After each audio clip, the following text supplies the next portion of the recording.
Bonjour, monsieur le ministre. Vous allez bien? Bonjour, monsieur le ministre. Jérémy, ça va? Bonjour. Ça va, bonjour. François? Bien, je reviens d'Avignon, je suis un peu haut.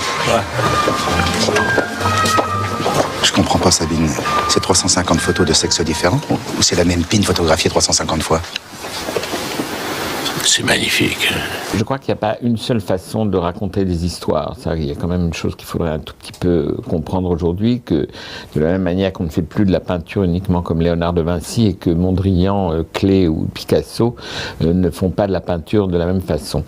Ensuite de quoi, je crois que ce qui est intéressant dans un musée, c'est que justement, il y a 10 000 salles différentes et que ces salles différentes, vous vous trouvez dans la peinture italienne, devant les Égyptiens, devant les surréalistes, aux toilettes, bon. Et donc c'est forcément des espèces de sauts devant des gens qui ont 1000 ans de différence, des esthétiques tout à fait différentes. Donc là aussi, il y a quelque chose qui est très éclaté dans un musée, mais relié quand même par le lieu.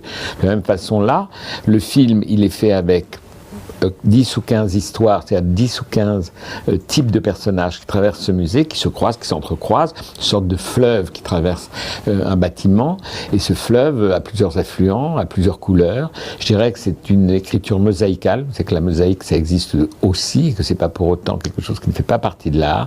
Il y a un carré rouge, un carré noir, un carré vert, on se dit qu'est-ce que c'est, ça saute d'un truc à l'autre, qu'est-ce qui se passe? Petit à petit, on s'aperçoit que ça fait un dessin. Si on était garé à Velasquez, crois-moi, je m'en souviendrais. Velasquez, c'est le nom de mon assureur, Henri Velasquez, qui me pompe 5 000 € par an sans jamais rien me rembourser. Alors, si la voiture était garée à Henri Velasquez, ça serait marqué là pour toujours. Moi, j'ai cette vision très nette d'un panneau, place libre à Delacroix. Non, Rosine, Delacroix était complet, Fragonard était plein. Et quand on a vu que Renoir était réservé aux abonnés, j'ai même dit à Maurice, tu vas voir, avec la chance qu'on a, on va se retrouver à Picasso. Aujourd'hui, les musées sont des lieux de liberté, d'oxygénation. Je crois que dans la purée de poids dans laquelle on vit, dans cette espèce de réalité qu'on nous dit définitivement noire, je pense qu'aujourd'hui, le meilleur environnement, c'est d'aller dans des lieux où il y a des créateurs qui réinventent des choses, qui nous disent que tout n'est pas foutu, qu'il y a d'autres mondes à faire, et c'est ça l'imagination, c'est la création, et ça nous fait respirer. Les musées sont des endroits oxygénants.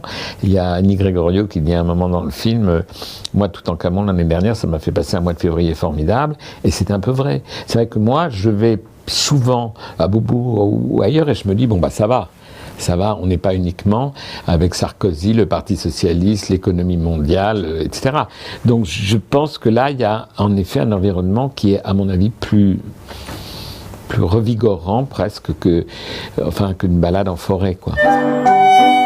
Quand on pense que la plupart n'avaient même pas de quoi acheter leurs pinceaux. Et ils ont fait 7000 tableaux. Et alors qu'ils étaient chômeurs. Je crois qu'aussi bien l'humour que les musées, que l'art, que j'espère le cinéma ou le théâtre sont des issues de secours.